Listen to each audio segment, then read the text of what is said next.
The first light of morning spilled gently over the pine-covered hills, bathing Whispering Pines Wildlife Sanctuary in a soft golden glow. I'm exhausted, For Emily almost Johnson, hopeless. mornings here were usually the calmest part I of the have an day, idea that a brief, might be a little fragile out of the moment box. before the demands of her work set in. But this morning, the stillness shattered with the shrill ring of her office phone. She reached for it with a sense of practiced urgency, a lifetime of rescues etched into the lines of her weathered hands. "Emily, we've got 3 Bobcat kittens," came the voice on the other end. It was Ranger Mike, a man she'd worked alongside for decades. But his voice today was wrong, tight, cracking under the strain. Tiny things, confiscated from some lowlife trying to sell them at a truck stop outside of Tucson. There was a pause, the sound of him taking a breath that didn't steady him. "We lost the mother. She was badly dehydrated and injured when they found her." Emily closed her eyes, pressing her thumb and forefinger to her brow.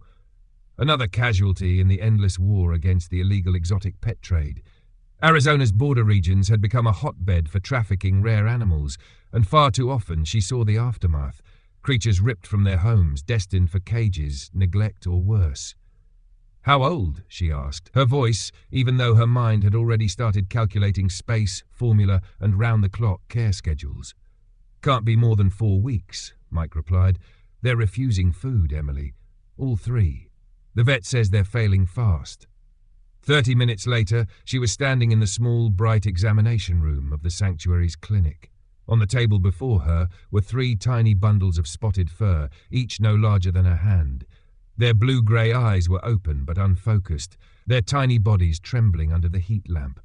The smallest, a female with a distinct patch of white fur on her left ear, let out a faint, pitiful mew that seemed to echo in the silence. "Oh, little ones," Emily murmured, reaching out slowly, letting her fingers hover before gently brushing the smallest kitten's side. It recoiled, hissing weakly. "I know you miss your mama," she whispered, her voice breaking despite her resolve. "I'm so sorry." For the next 3 days, she tried everything she knew. Bottle feedings were met with frantic twisting and refusal. Syringe feeding brought such stress that the larger of the 2 males seized up, his tiny body rigid in terror. They huddled together in the corner of their heated enclosure, their once bright eyes dulling, their ribs becoming too prominent beneath their thinning fur. Emily kept meticulous notes as always, but the entries were getting shorter. Feeding attempts logged with a single word: failed.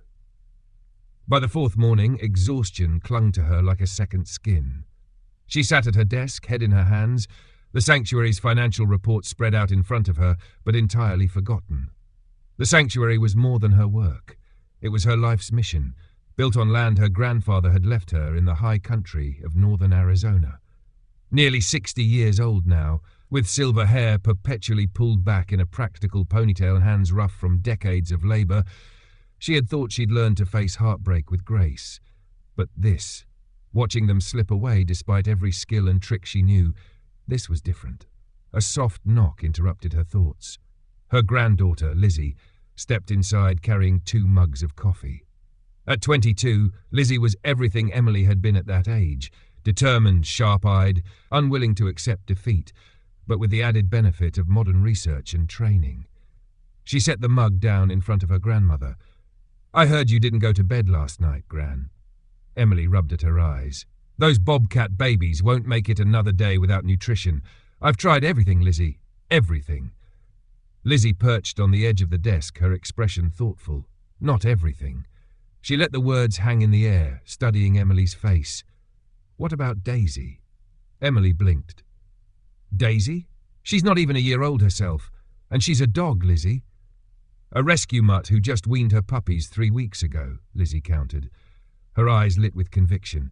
"She's still lactating a little, and she's the gentlest soul I've ever met." "It's too dangerous," Emily began, but Lizzie cut her off. "More dangerous than letting those kittens starve. You always told me that sometimes in rehabilitation you have to try the unthinkable." The words struck a chord deep in Emily's memory. She thought of Dr. Thompson, her mentor decades ago, telling her the day they'd successfully paired an orphaned hawk chick with a foster father of another species. Sometimes nature needs a little help connecting the dots.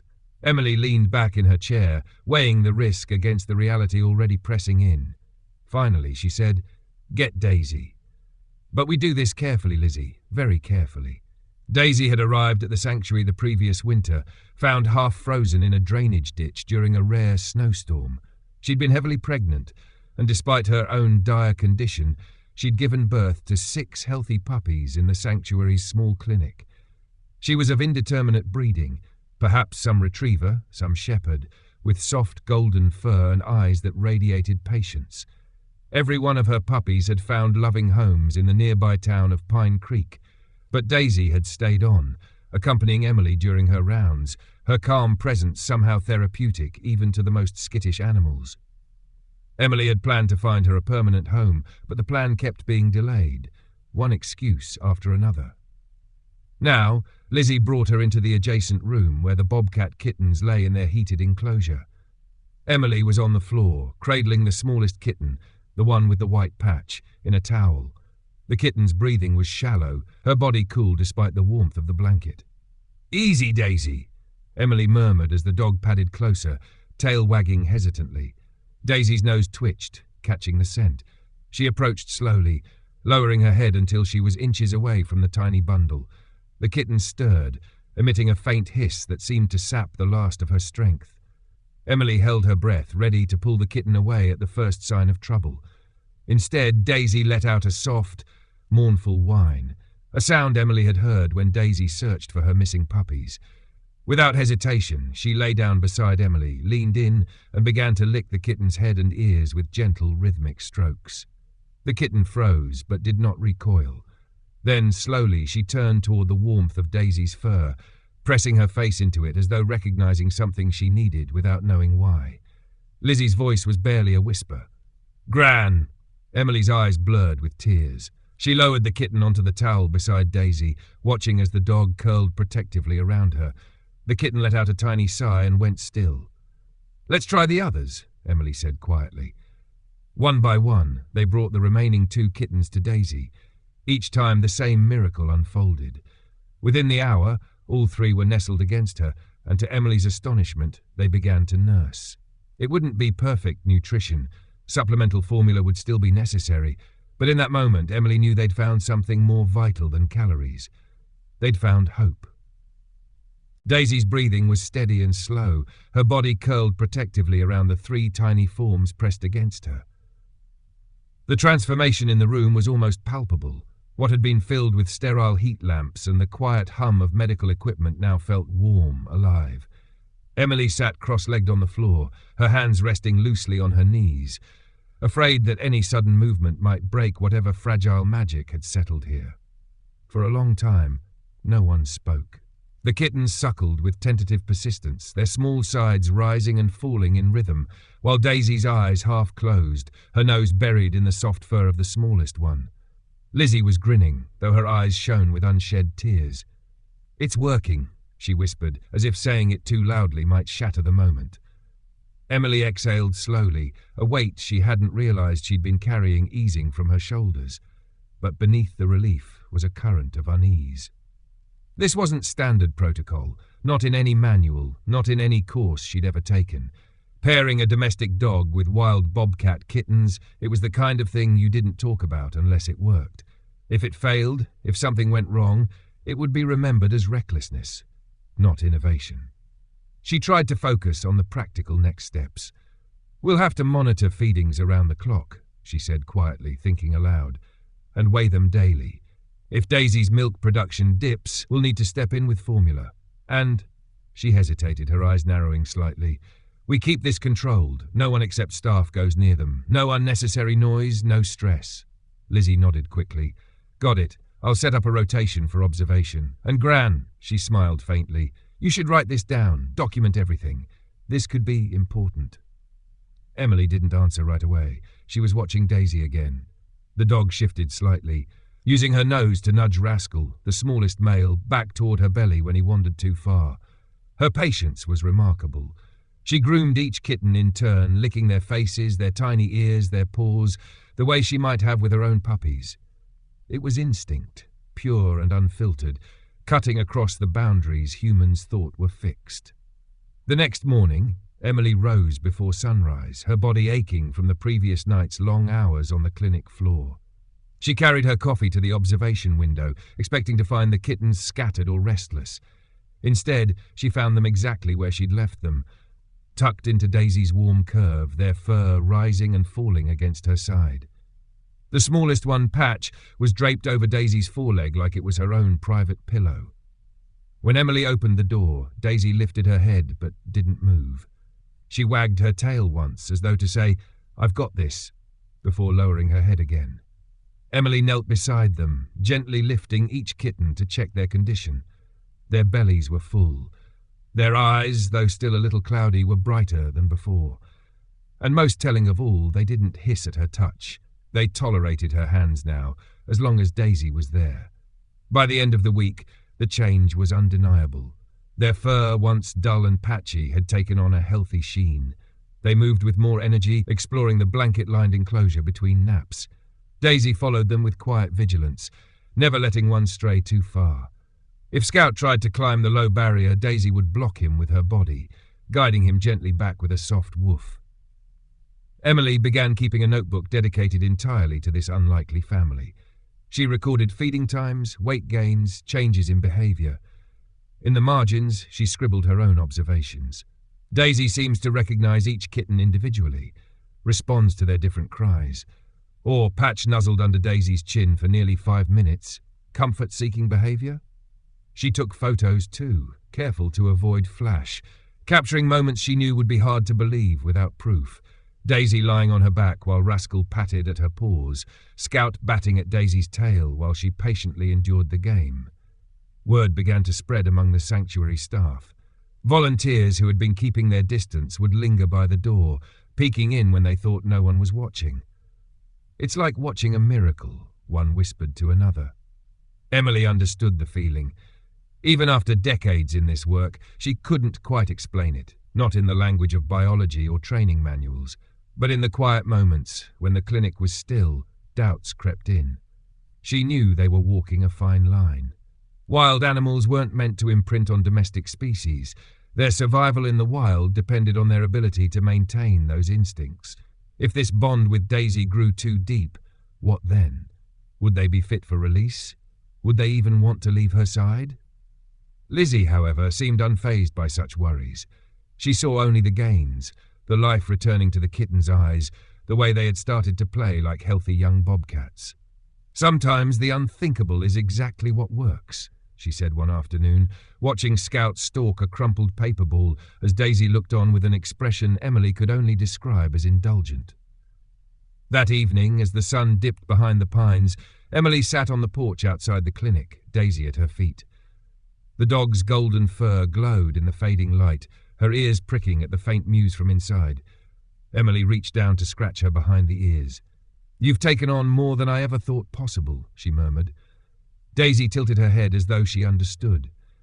Inside, the kittens tumbled over each other in mock combat, their tiny claws batting at tails and ears. Every so often, one would break away, trot over to Daisy, and bury its face in her fur before bounding back into the fray. They were still wild at heart, that much was clear, but they had found safety in the most unlikely place. As night fell, Emily jotted down her final note for the day. 1 week in, survival no longer seems in doubt. Bond between species stronger than expected. Monitor closely. She underlined the last 2 words twice. This was a victory. Yes, but also a responsibility.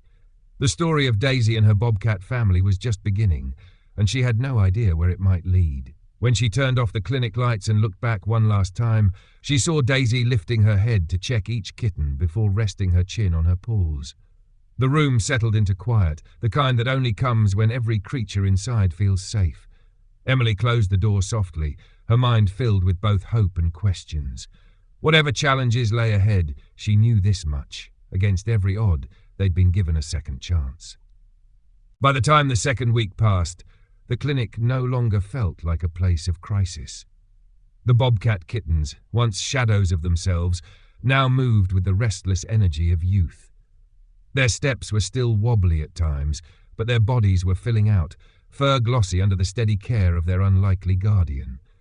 Daisy kept constant watch, her brown eyes tracking every leap and tumble with the quiet patience of a mother who knew the difference between play and danger. Emily stood at the edge of the enclosure one morning, notebook in hand, watching Rascal practice his pounce. He crouched low, rump wiggling, before springing toward Scout's tail. Scout whipped around, a playful growl in his throat, and the two tumbled together in a blur of spotted fur. Patch observed from the top of a small wooden platform Emily had added, her white patched ear twitching as she calculated the perfect moment to join the fray. "Look at them," Lizzie said from beside her, sipping coffee. 3 weeks ago, they wouldn't even lift their heads. Emily allowed herself a small smile. They're thriving, weights up across the board, energy levels are high, and most importantly, she gestured toward the mock battle in the middle of the enclosure, their instincts are intact. It was true. The kittens stalked, pounced, and wrestled with the precision of wild predators in training. Even their play had an edge to it, the movements deliberate, calculated. Daisy never interfered unless one got too rough, at which point she'd step in with a firm nudge or a low chuff that stopped the scuffle instantly. By the end of the first month, each kitten had developed a distinct personality. Patch was the cautious observer, always assessing before acting. Scout was bold and quick to investigate anything new, often the first to approach and the last to retreat. Rascal, true to his name, was constantly in motion, testing boundaries, finding ways to climb where he shouldn't. Daisy seemed to know each of them just as well as Emily did. When Patch hesitated to leave the safety of the blanket during playtime, Daisy would nudge her forward with her nose. When Rascal's curiosity took him too close to the barrier, Daisy would herd him back with a gentle block. And when Scout decided to launch himself at Daisy's tail for the 10th time in an hour, she'd sigh, an almost human sound, and allow it as though indulging a child's harmless mischief. Emily documented everything, not just for the sanctuary's records, but because she knew this was something rare.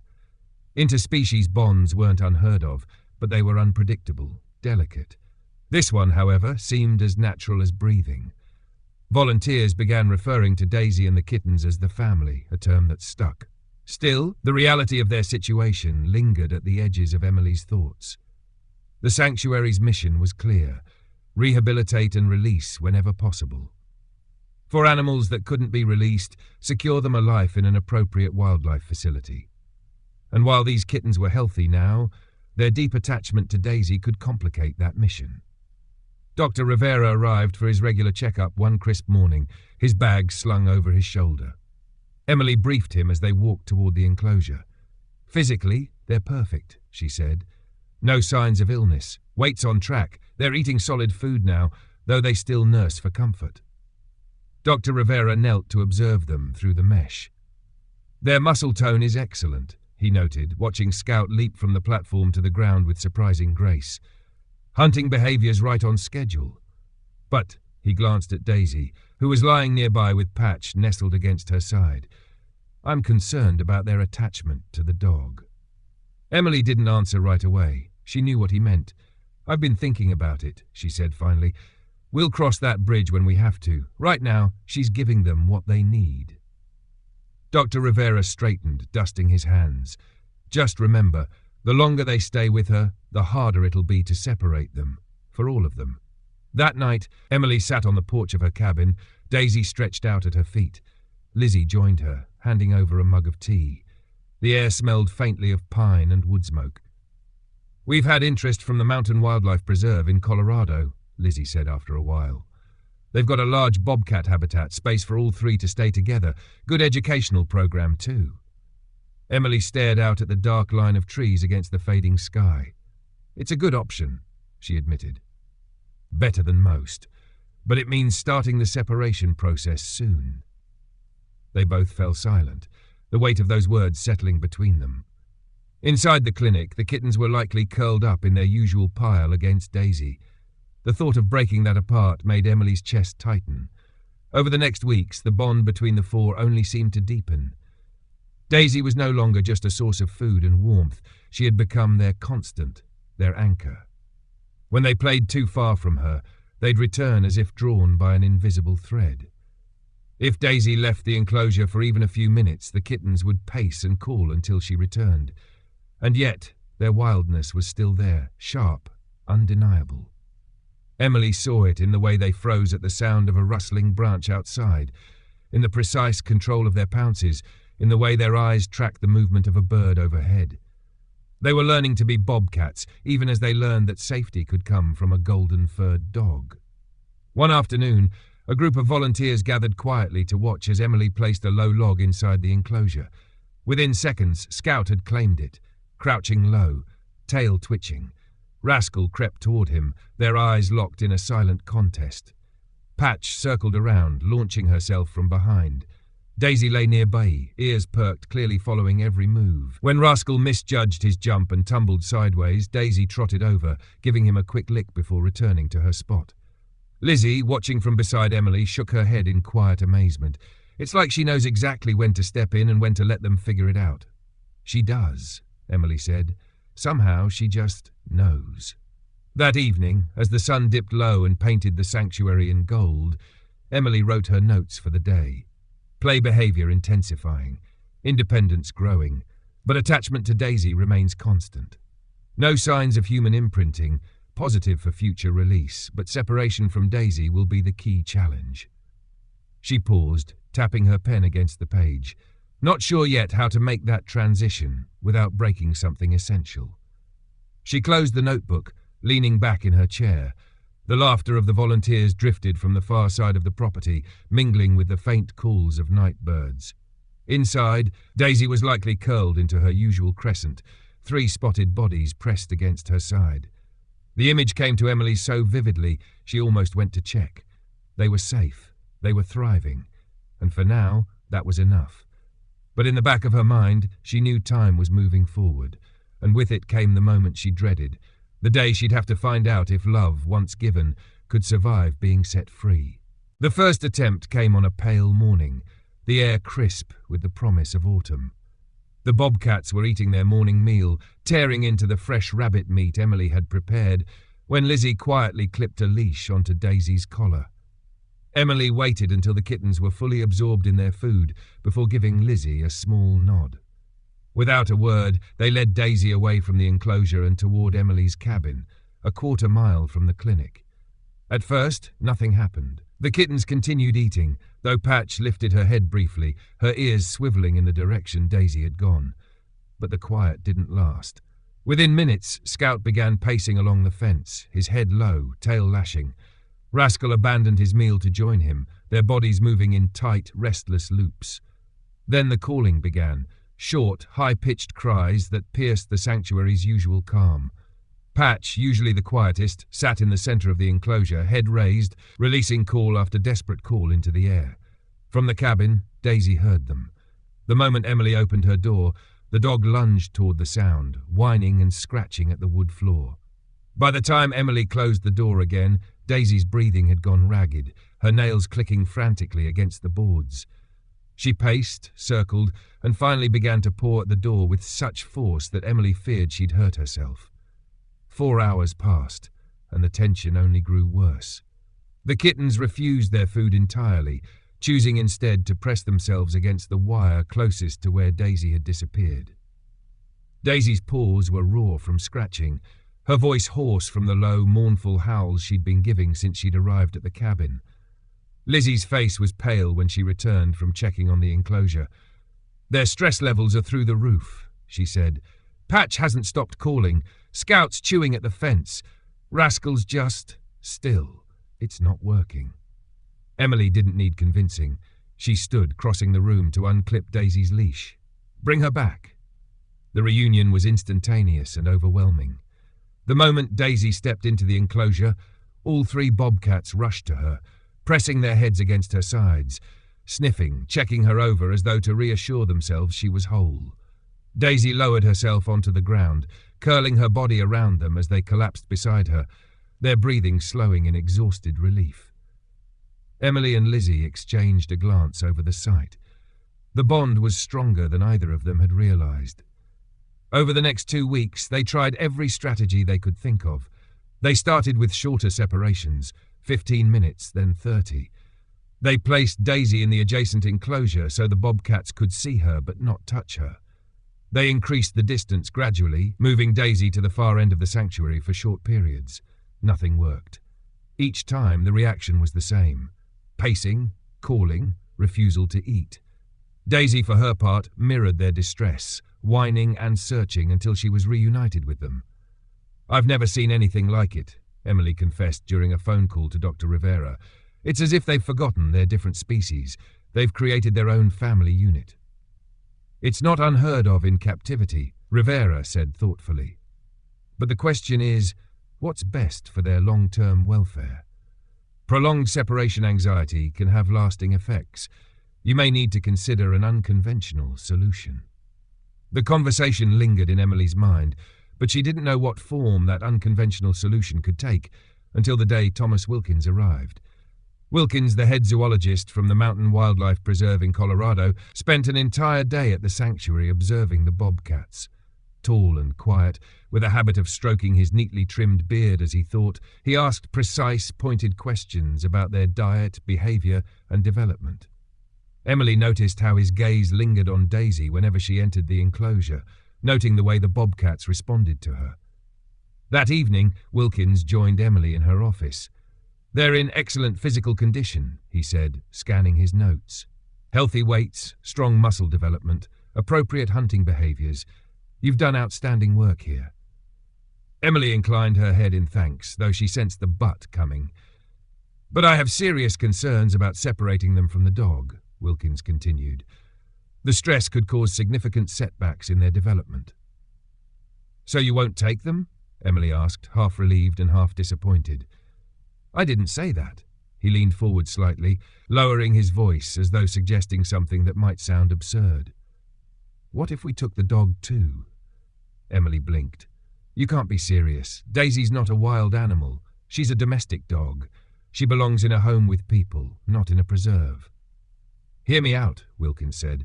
"Our preserve has staff housing on site. One of our senior keepers, Maria, has been looking for a companion animal. Daisy could live with her. During the day, she could have supervised time with the bobcats. As they mature, we could gradually decrease that time, allowing them to develop more independence while avoiding the trauma of an abrupt separation." Emily sat back, stunned. The idea was unprecedented, but the more she turned it over in her mind, the more it made sense. The preserve had resources and expertise her small sanctuary could never match. If this arrangement gave the bobcats the best chance at thriving and kept Daisy in a loving environment, it might be worth the leap. "I'll need to discuss it with the board," she said finally, "and with Maria." The next week was a blur of meetings, phone calls, and careful planning.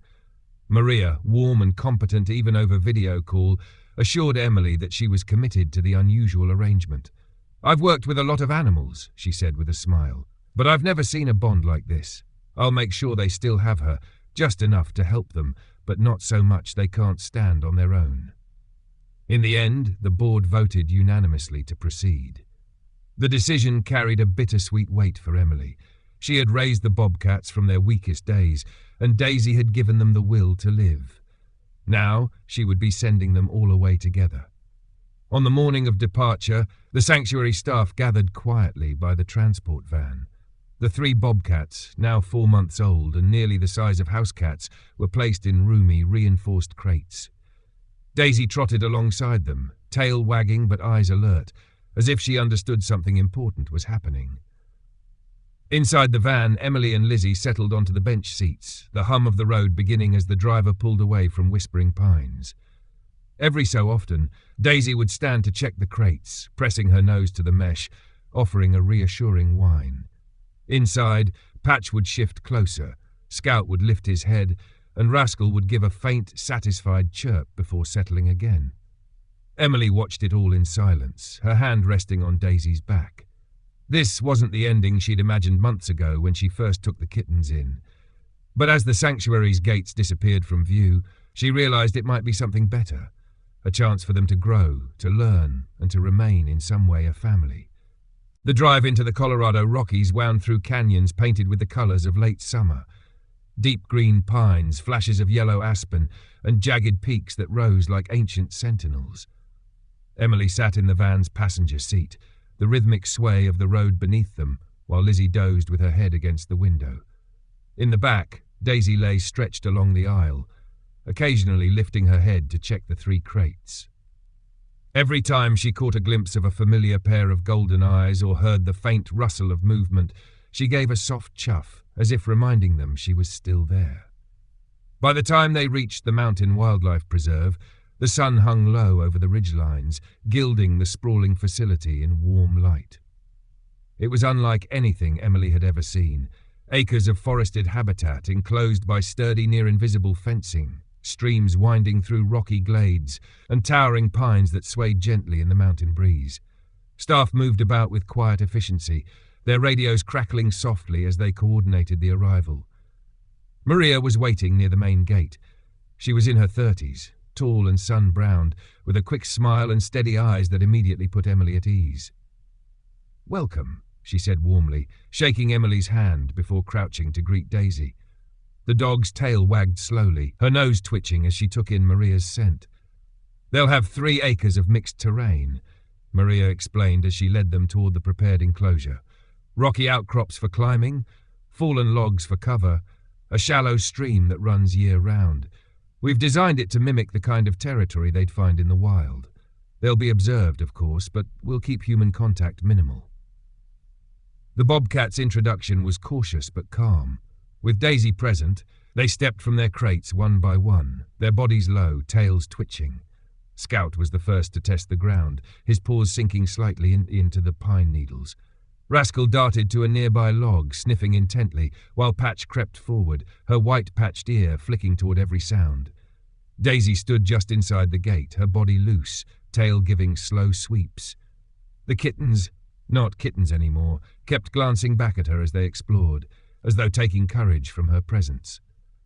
By sunset, they had begun to climb, leaping onto boulders, testing their balance on angled logs, and pausing only to glance back at Daisy. When Maria finally led the dog toward her new quarters in the staff housing, Emily braced for the cries she'd heard during every separation attempt before. But the calls that came were softer, fewer, fading more quickly than she expected. "I think they sense this is different," Maria said quietly as they walked away. "This isn't her disappearing. It's just a new rhythm." In the days that followed, Emily stayed on to watch the transition. Daisy settled into life with Maria as though she'd always belonged there, sleeping at the foot of her bed, accompanying her on morning rounds. Each day, Daisy visited the Bobcat habitat under supervision, and each time the Bobcats greeted her with a flurry of purrs and headbutts before running off to continue whatever exploration they'd been engaged in. The visits were shorter than at the sanctuary, but the joy in them was undiminished. 6 months later, Emily returned for a visit. The change in the Bobcats was striking. They had grown into sleek, muscled young adults, their baby spots faded into the clean, mottled coats of their species. Scout's frame was powerful now, his movements deliberate. Patch retained her cautious grace, but her eyes were sharper, quicker to assess. Rascal's energy was undimmed, though his antics were more controlled. Daisy's role had shifted naturally. She no longer hovered over them, no longer guided their every step. Instead, she seemed to meet them as equals, still affectionate, but content to watch them range farther from her side. The Bobcats, too, seemed to understand this change. They would greet her warmly, rub against her, sometimes flop beside her for a brief grooming session, but soon enough they'd drift away into the deeper corners of their habitat. Emily stood with Maria at the observation deck one clear afternoon, watching Scout practice a series of pounces on a half-buried log. "It's working," Maria said. "They're building their independence without losing the comfort they get from her. It's a balance I wasn't sure we'd find." Emily nodded, though she knew such balances were always delicate. Nature had its own rules, and sometimes the ties that bound animals together weren't easily loosened. But for now, the rhythm held. Then, a year and a half after the move, the call came. Emily was at her cabin back in Arizona when her phone buzzed with Maria's number. The tension in her voice was immediate. "Scout is sick," Maria said. "Dr. Mendes thinks it's bacterial. We've tried antibiotics, but he's refusing food. He's withdrawn to the far corner of the quarantine area. He won't let anyone near him, not even me." Emily felt the bottom drop from her stomach. How bad? Bad enough that we're worried, Maria admitted. He's weaker every day. There was no question in Emily's mind. I'm coming, and bring Daisy to see him right away. The drive to Colorado felt longer than the first time. When Emily arrived, Maria was waiting outside the quarantine room, Daisy at her side. The dog's muzzle was greying now, but her eyes were bright, focused and fixed on the closed door ahead. She knows something's wrong, Maria said. She's been whining to come here since he fell ill. Through the observation window, Emily saw Scout curled in the far corner. His magnificent coat was dull, his breathing shallow. He looked smaller somehow, diminished. Emily turned to Maria. Let her in. They fitted Daisy with a harness for safety, then opened the door. The dog entered slowly, her steps deliberate. The moment Scout lifted his head and saw her, something in his posture shifted. He made a sound that was neither meow nor growl, a low, familiar note from years past. Daisy lowered herself beside him and began to groom his face with slow, steady licks. Dr. Mendes stepped forward with a bowl of broth laced with dissolved antibiotics. Scout, who had refused every offering for days, leaned forward and began to lap weakly, his eyes never leaving Daisy's face. Emily felt her throat tighten. For the next 3 days, Daisy rarely left him. She curled her body along his, shared his water, coaxed him to eat. Patch and Rascal were allowed brief visits, the 3 siblings gathering around Daisy in a quiet tableau that spoke more than any veterinary chart could. Scout's recovery was slow, but steady. By the end of the week, he was eating on his own, his energy returning in cautious increments. The morning he was ready to leave quarantine, Maria turned to Emily with a smile. I think Daisy should go with him, just for today, help him settle back in. Emily agreed, and together they walked toward the main habitat. From the observation deck, Emily watched as Scout stepped inside, Patch and Rascal waiting. They greeted him with gentle headbutts, circling him before turning to Daisy. In a moment that seemed both choreographed and utterly spontaneous, all 3 pressed against her, their purrs rumbling in harmony. It was a reunion born of something that couldn't be measured or categorized. They had been predator and domestic animal, species divided by instinct and biology, yet here they were, family, still. And for Emily, watching from above, there was no better measure of success. In the weeks that followed Scout's illness, life at the preserve seemed to settle into a rhythm again. The bobcats returned to their routines, patrolling their habitat at dawn, practicing pounces in the tall grass, lounging in the dappled afternoon light. Daisy resumed her daily visits, her gait a little slower than before, her muzzle more silvered, but her presence unchanged in its calm, grounding effect. Scout, still regaining the last of his strength, often lingered near her longer than his siblings did. Sometimes he would sprawl at her side in the sun, eyes half closed, as Daisy's steady breathing lulled him into rest. Other times she would watch from a shaded spot while all 3 bobcats ranged across the enclosure, her gaze following their every move until they returned to her without needing to be called. Emily visited whenever she could, often staying a few days at a time.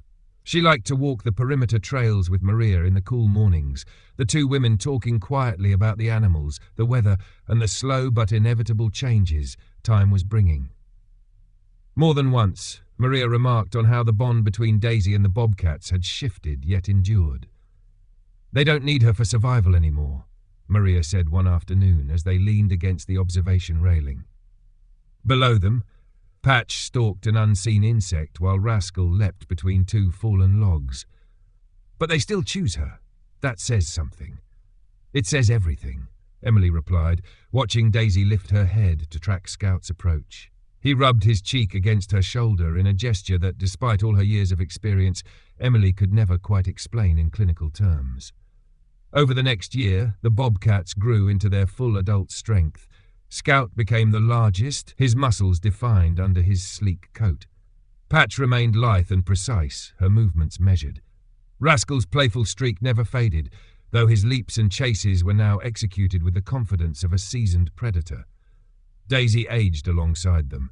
She could no longer keep up with their full-speed sprints, but she didn't need to. Her role was no longer to herd or guide. It was to be there, a constant point in their ever-expanding world. When they returned from their circuits around the habitat, they would still find her, and she would still greet them with a low, contented chuff, pressing her head briefly against each one before lying back down. The preserve staff learned to work around this unusual arrangement.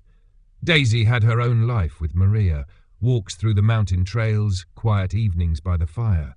But each day, she made her way to the Bobcats, and each day they met her with the same warmth. Emily, now at the brink of retirement, found herself telling their story often. She was invited to give lectures at wildlife rehabilitation conferences where she would stand before rooms of professionals and students, showing slides of Daisy with the Bobcats from their earliest days to their current, majestic forms. Sometimes the most powerful medicine isn't in a syringe, she would say. Sometimes it's in connection, meeting a need so fundamental it crosses the boundaries we think are unbreakable. Her audience would lean forward at the part where Scout fell ill, when only Daisy could coax him to eat. She could see in their eyes the same mix of wonder and disbelief she'd felt in those moments. And when she ended with a recent photo, 3 full-grown bobcats lounging in the sun while a golden-furred dog sat among them, there was always a ripple of quiet awe. The preserve and the sanctuary eventually collaborated on a formal paper detailing the case.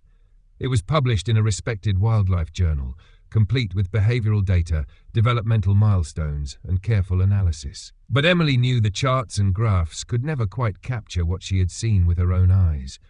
On one visit, she stayed late into the evening, long after most of the staff had gone. The mountains glowed in the soft light of sunset, the air cooling with the approach of night. She walked slowly toward the habitat, her steps muffled by the pine needles underfoot. Daisy was there, sitting just inside the fence line, her body relaxed but alert. A few yards away, the bobcats lounged in companionable silence.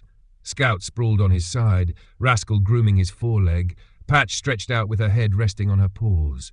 The scene was quiet, unremarkable in its stillness, yet Emily felt something in her chest tighten at the sight. She thought back to that desperate morning in Arizona, the 3 half-starved kittens huddled in the corner of the heated enclosure, refusing food, their eyes dull with loss. She remembered Lizzie's voice suggesting Daisy, her own hesitation, the first tentative meeting, and the moment the smallest bobcat pressed into the dog's fur as if she'd found what she'd been searching for all along. Now, years later, that unthinkable pairing still held, changed in form, but not in essence. Daisy was no longer their surrogate mother, and they were no longer helpless charges. They were simply family, bound by something no separation plan or release protocol could quite undo. As the last light faded, Emily stayed at the fence, watching until the shapes of the bobcats blurred into the shadows. Daisy didn't move from her spot, content to be near them without intruding. The quiet between them was deep, easy. When Emily finally turned to leave, she murmured under her breath, "Sometimes the unthinkable turns out to be exactly what's needed." Back in her cabin, she poured a cup of tea and sat by the window, the scent of pine drifting in through the screen. She knew her time in the field was ending, but there was comfort in knowing the work would go on. In Lizzie, in Maria, in the countless others who believed in meeting each animal, not just with medicine, but with understanding. She thought of Daisy's steady gaze, the way she'd stepped into a role no one could have planned for, and the way the bobcats had accepted her without question. It was, Emily knew, a lesson she would carry long after she hung up her field boots. And somewhere out in the cool night, under the stars and the whispering pines, a golden dog and 3 wild cats rested within sight of each other. No walls of instinct or species could change the truth they had built together. That love, once given freely, leaves its mark forever.